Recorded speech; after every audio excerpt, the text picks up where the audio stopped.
So hello दोस्तों, आपके बहुत कमेंट आ रहे थे कि हिंदी का मोस्ट आईएमपी प्रश्न लेकर आओ। आज मैं कक्षा 11वीं हिंदी का पेपर लेकर आ चुका हूं, जो कि आज इसका पेपर होगा। महत्वपूर्ण प्रश्न है ये, आप इन सभी को एक बार जरूर देख लें। देखते हैं पहला प्रश्न। आपका पहला प्रश्न है, निर्गुण भक्ति धारा की कोई 3 विशेषताएं लिखते हुए निर्गुण भक्ति धारा के किन्हीं 2 कवियों के नाम लिखिए। यह पहला प्रश्न है आपका। और नेक्स्ट प्रश्न देखते हैं। आपका दूसरा प्रश्न है, भक्तिकाल की निर्गुण प्रेम मार्गीय शाखा की 4 विशेषताएं लिखिए। नेक्स्ट प्रश्न है,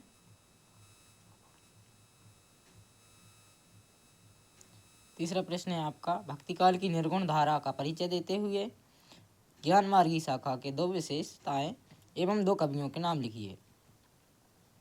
अगला प्रश्न है, धारा और सगुण धारा में अंतर स्पष्ट कीजिए।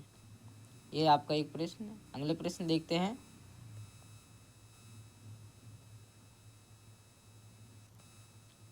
नेक्स्ट प्रश्न है आपका, प्रगतिवाद कविता की 4 विशेषताएं लिखिए। अगले प्रश्न देखते हैं। अगला प्रश्न है, कवि ने अपने को दीवाना क्यों कहा है। इसका अगला प्रश्न है, कवि ने ऐसा क्यों कहा है कि संसार बोरा गया है। अगला प्रश्न देखते हैं। नेक्स्ट प्रश्न है, मीरा जगत को देखकर रोती क्यों है। अगले प्रश्न देखते हैं इसके। जीवन परिचय, इसमें आपको कवि परिचय पूछा जाएगा। सुमित्रानंदन पंत और एक है आपका राम नरेश त्रिपाठी, दूसरा है मीराबाई। इसका प्रश्न है, संस्मरण और रेखा चित्र में अंतर लिखिए। मोस्ट आईएमपी प्रश्न है ये। अगले प्रश्न देखते हैं। निबंध गद्य को की कसौटी क्यों कहा गया है। अगले प्रश्न देखते हैं। गद्यांश की सभी प्रमुख भाषाओं के नाम लिखिए। नेक्स्ट प्रश्न है, मियां नसरुद्दीन को नारियों का मसीहा क्यों कहा गया है। नेक्स्ट प्रश्न है, लेखिका मियां नसरुद्दीन के पास क्यों गई थी। लेखक परिचय है प्रेमचंद्र, मनु भंडारी।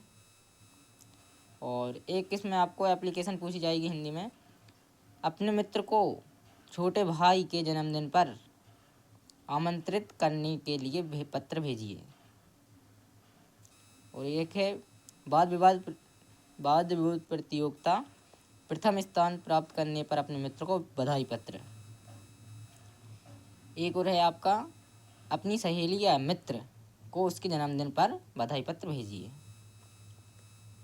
निबंध पूछे जाएंगे आपको, राष्ट्र निर्माण में युवाओं का योगदान और जीवन में खेलों का महत्व, ये पूछा जाएगा आपका।